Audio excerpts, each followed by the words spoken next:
তো স্পেশাল একটা কথা হয়, এটা হচ্ছে চার দোকান। আপনারা দেখতে পাচ্ছেন এটা চার দোকান। আর এই জায়গাতে হয়তো বসার জায়গা আছে, এই জায়গাতে বসে।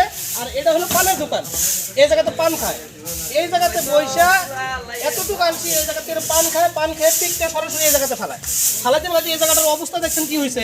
অথচ এই দোকানদারেরও গুরুত্ব নাই বা এই পান দোকানদারেরও গুরুত্ব নাই। আর যারা খায় তেও দেখো না যে কোন জায়গাতে কি যাত্রা করছে। এই জায়গায় দুটো জুতা পরে আছে, আর জুতার উপরে পিক ফালাইতে এইরকম একটা অবস্থা করছে যে যেটা মানে কিরকম একটা বিশৃঙ্খল পরিবেশ দেখা যায়। যদি আপনি ভালো মনোভূতি আসেন, এরকম যদি অপরিষ্কার জায়গা দেখেন, আপনার মনটা অটোমেটিকলি খারাপ হয়ে যাবে।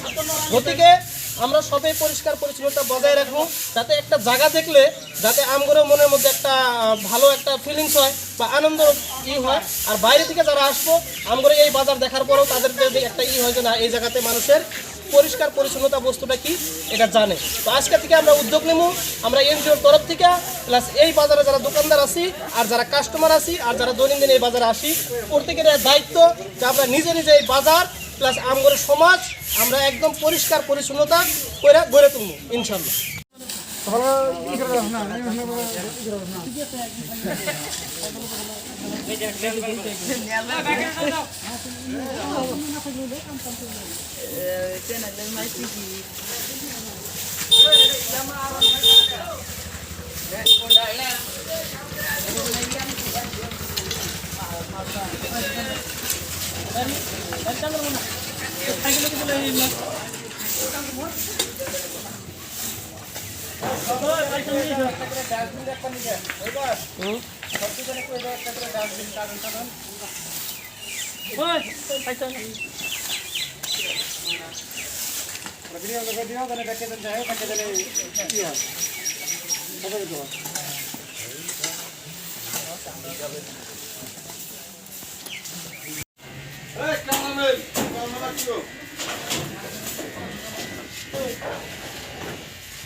দাওয়া করবে একটা, হ্যাঁ এই যে ও দাদা ওটা কাটি